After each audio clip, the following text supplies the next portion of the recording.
আজ দুই বোন দুই ব্রাইড সেই গল্প নিয়েই তোমাদের সাথে শেয়ার করব। তো প্রথমেই ওখানে গিয়ে আমাদের কি হয়েছিল, কি সমস্যা হয়েছিল সেইটা জানাবো।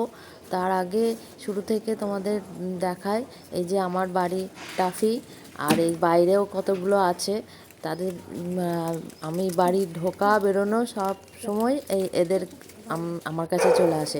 আর তার জন্য আমার বাড়িরটা তো হিংসায়, মানে একদম কি বলবো, ওদেরকেও একটুখানি আমি যত্ন করি বলে একটুখানি দেখি, সামান্য বেশি কিছু করতে পারি না। যাই হোক, তো সেটুকুও আমার বাড়িরটা আবার করতে দেবে না, এত হিংসা তার মনে। তো যাই হোক, গাড়ি এসে গেছে। তো সেই আমরা লাগেজপত্র নিয়ে সব, মেকআপের সব টুলস নিয়ে আমরা বেরিয়ে পড়েছি। বলছি আজকের কাজে এখন সকাল 7টা, 7:30 বাজেনি। আমরা যাচ্ছি আজকে গিরিগ্রাম। ব্রাইডাল আছে, সকালে হালদি লুক করবো, তারপরে ব্রাইডাল করবো।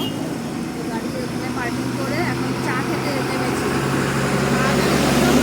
চা খেয়ে আসতে পারিনি, তাই রাস্তায় এখন শুরুতে চাটা খেয়ে নিই। তারপর ব্রাইডের লোকেশনেও আমরা পৌঁছে যাব, চলে এসেছি। আজ আমরা চলে এসেছি গিরিগ্রাম। আমার এক জোড়া ব্রাইড, দুই বোন। আমি এতদিন ধরে, হ্যাঁ, একের অধিক অনেক ব্রাইড করেছি একদিনে। একটা করেছি, দুটো করেছি, তিনটে করেছি, কিন্তু একসাথে এরকমভাবে দুটো ব্রাইডকে বসিয়ে কোনোদিন মেকআপ করেনি। পার্টি মেকআপ একসাথে 7টা 8টা একসাথে বসিয়ে করেছি, কিন্তু ব্রাইড কোনোদিনও একসাথে দুটো ব্রাইড করিনি। আর এরা দুজনেই দুই বোন। তো আজকে আমি সকালে এই বৃদ্ধি লুকটা করছি, তারপরে রাত্রে ব্রাইডাল লুকটা করব। এই যে যে সমস্যার কথা বলছিলাম, যে বিপদের কথা, গিয়ে দেখি মানে গিয়ে ঠিক ছিল, তারপরে কাজ করতে গিয়ে কারেন্ট চলে গেছে।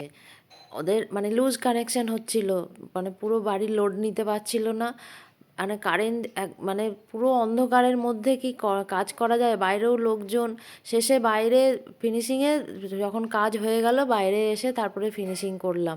এই অন্ধকারের মধ্যে কাজ করার জন্য এতটা লেট হয়ে গেছে, কোনো হেয়ার করতে পারিনি। শেষে যখন কারেন্ট ঠিক করা হলো, সেই মুহূর্তে কার্ল, মানে কোনো রকমে দুজনের কার্ল করা হলো।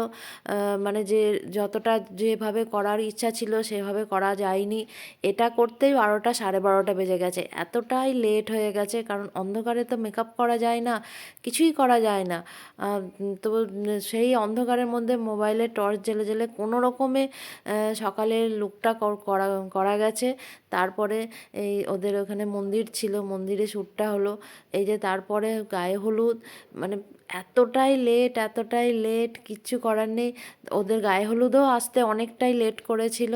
যে সম্পূর্ণ শুরু থেকেই এতটা দেরি হয়েছে যে আমাদের বাড়ি আসতে রাত্রি 10টা বেজে গেছে ওখান থেকে। আর এই সকাল থেকে দেরি হওয়ার জন্য পুরো সারা দিন মানে আমাদের এতটা চাপের মধ্যে কাজ করতে হয়েছে। তো তখনও গায়ে হলুদ হয়নি, তো কী করবো, সেই সময় বসে এই কাজগুলো করে রাখছিলাম, ফুলগুলো রেডি করে রাখছিলাম।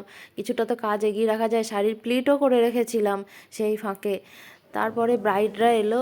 সকালের কাজটা হয়ে গেছে, এখন সন্ধে লেগে গেছে। গায়ে হলুদ হতে হতে অনেকটাই লেট হয়ে গেছে। তো দেখি কত তাড়াতাড়ি করা যায়। তো সকালের সাজটা দেখে সবাই কি বলেছে? রাতেরটা আমার পছন্দের মতন নাকি, না কিরম নেবে বলো? বেশ, ঠিক আছে, ঠিক আছে, বেশ। ওদেরও মুখ চোখ শুকিয়ে গিয়েছিল। তারপরে তো এক ওই যে অসিতা বলে ব্রাইড, যে বড় বোন, তার তো নাকের নথ সকাল থেকে হারিয়ে গিয়েছিল। সেই নথ নিয়ে নিয়ে এত টেনশন, এই যে নথ হারিয়ে গিয়েছিল সকালে, নথটা খুঁজে পাচ্ছিল না।